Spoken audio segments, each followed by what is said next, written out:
दिनै आङो साबायखर जासिगोन जोंनि बिटिआरनि स्पर्ट्स डिपार्टमेन्टखौ बिथांमोना थांनाय बोसोरथाम बेबायदि ट्रेनिं केम्प बेबायदि खालामबाय थादों आरो बिनि गेजेरजों गोबां जायफोरा केम्प खालामदों गोबां छात्र छात्रिफोरा खालामदों बिथांमोना दिनै साक्सेस जानायखौ जों नुनो मोनदों आरो बे बेसिक एडभान्सार ट्रेनिं केम्प बेनि गेजेरजों गावनि जीवन गावनि जिउखौ दानाय आरो गावनि नखरखौ सुंथानाय आरो गावनि ओनसोलखौ गावनि हारिखौ माने सिनायथि होनाय गोबां जोंनि आसामनि एडभान्सारफोरा थांनानै बबेबा हाजो सायाव आसामनि जितु माने गामसा जय आइ असम बेबायदि लिरनाय बहाबा बिरहोनाय जों नुनो मोनो खोब मोजां नैबे बेसिक एडभान्सार ट्रेनिं केम्प बे जोंनि बर' ओनसोलाव गोबां बर' जायगायाव गोबां बर' मानसिया बिनि सोमोन्दै मोजां बुजिया बे एडभान्सारा जे मोनसे स्पर्ट्सनिनो मोनसे बाहागो बे जिनिसखौ जोंनि मानसिफ्रा दाबो मोजाङै मिथियाखै दा बेखायनो दिनै आङो साबायखर जासिगोन जोंनि बिटिआरनि स्पर्ट्स डिपार्टमेन्टखौ बिथांमोना थांनाय बोसोरथाम बेबायदि ट्रेनिं केम्प बेबायदि खालामबाय थादों आरो बिनि गेजेरजों गोबां जायफोरा केम्प खालामदों गोबां छात्र छात्रिफोरा खालामदों बिथांमोना दिनै साक्सेस जानायखौ जों नुनो मोनदों आरो बे बेसिक एडभान्सार ट्रेनिं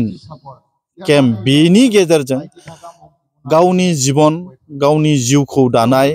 आरो गावनि नखरखौ सुंथानाय आरो गावनि ओनसोलखौ गावनि हारिखौ माने सिनायथि होनाय गोबां जोंनि आसामनि एडभान्सारफोरा थांनानै बबेबा हाजो सायाव आसामनि जितु माने गामसा जय आइ असम बेबायदि लिरनाय बहाबा बिरहोनाय जों नुनो मोनो थिग बेबायदिनो जोंबो आसा खालामदों जोंबो सानदों बे एडभान्सारनि गेजेरजों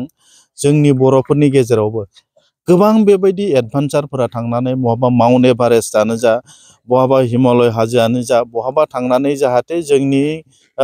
आर'नायाव जै बर' हारिनि जै बेबायदि लिरनाय जोङो सानसे समाव जोंनि बर'फोरनि गेजेरावबो ओंखारगोन जों बेबायदि थांखि आरो नोजोर बोनानै जोंनि बिटिआर सरकारा जोंनि मानिजाथाव चिफ आरो जोंनि मानिजाथाव स्पर्ट्सनि इएम बिथांमोना नाजाबाय थादों गतिके आं आसा खालामदों जोंनि बर' आरो जोंनि बिटिआर ओनसोलाव थानाय बेबायदि केम्प खालामग्रा सेंग्राफोरनि अनजिमाया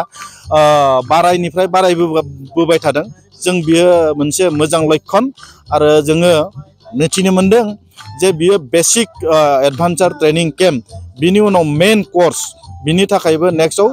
बिटिआर सरकारनिफ्राय 10 जन स्पन्सर खालामनायनि खोथा दिनै इएम बिथाङा खोथा होदों गतिके जों साननैसोनि उनाव नुनो मोनगोन जे बिटिआरनिफ्रायबो बा जोंनि ओनसोलनिफ्रायबो जे मोजां मोजां बेबायदि एडभान्सार खालामग्रा सुबुं ओंखारगोन जोंहा निस्सय बिनि सायाव बिसास दङ थेंक इउ